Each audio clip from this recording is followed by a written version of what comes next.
First of all, let me respond straight to the question around what did we do differently to arrive at this. Actually, it is a continuous process. Since this administration came into being in 2015, there are very drastic changes to the way we do our business. One is to cut costs, to be more efficient, and also to ensure that this company is transparent and accountable to Nigerian people. And therefore, it's a process that started in 2015 on the advent of the administration of President Muhammadu Buhari, who has been consistently been the Minister of Petroleum Resources since 2015 till this date. And the end result is that piloting, gave us the opportunity to do things differently.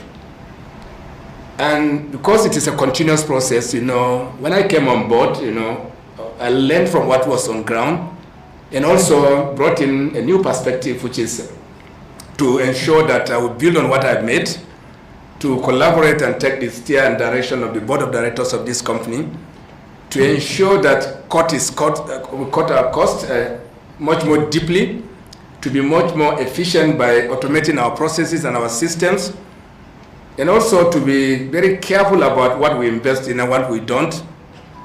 And ultimately, the combination of all this, and also focusing on the people's issues, so that when your people are happy, they will work better, they will be much more efficient.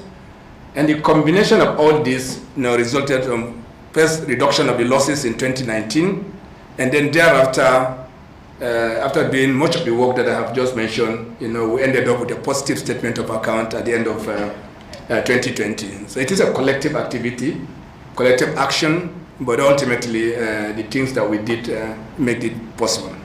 Secondly, Ruth from Bloomberg asked, what cost did you eliminate? First of all, the first principle of cost elimination is that don't buy what you don't need.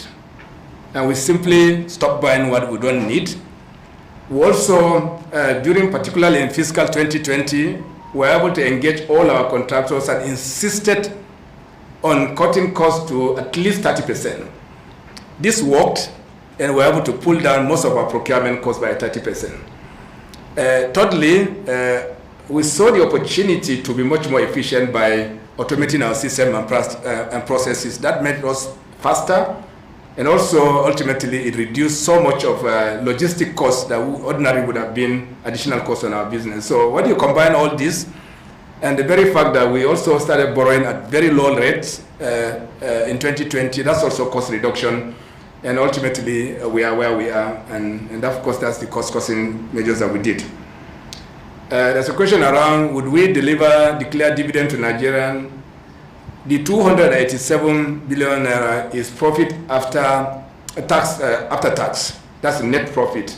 So it will be the decision of the board of directors to either add this to capitalization of this company with the passage of the PIA, or declare a portion of it. It's very typical practice in every company that you decide what part of it you are going to add to your capital and what proportion of it you are going to declare as dividend. And I'm sure the board of directors are listening to me now, and subsequently there will be an engagement to make that decision. We haven't made that decision yet. Then there's a question whether we are going to be listed in the Nigerian Stock Exchange. The PIA, the Petroleum Industry Act, is very clear on what will happen to the NNPC ultimately. It did not set time frame, but it allowed for an opportunity for shares of this company to be sent to the general members of the public subsequently. But there's no date on it, but there's a possibility of doing this. And obviously, because you have made profit today, doesn't mean you are ready for IPO. It's a very, very long, tedious process. And I'm sure we understand even Aramco trying to do this is still struggling to get this done. But that's very possible, because you become profitable, it should be open to public investment. And I'm sure all of us will be looking forward to that time. Then there's a question around losses from the corporate headquarters. Corporate headquarters are always cost centers. The businesses support the corporate headquarters, so it's always reflected as a negative number in the books of any company. But when you accumulate the corporate-wide profit and loss, you come to the net position of a profit position. So it's really not necessarily a loss when you see costs coming from the corporate headquarters. I think I've answered all the questions. Thank you very much. Thank you very much.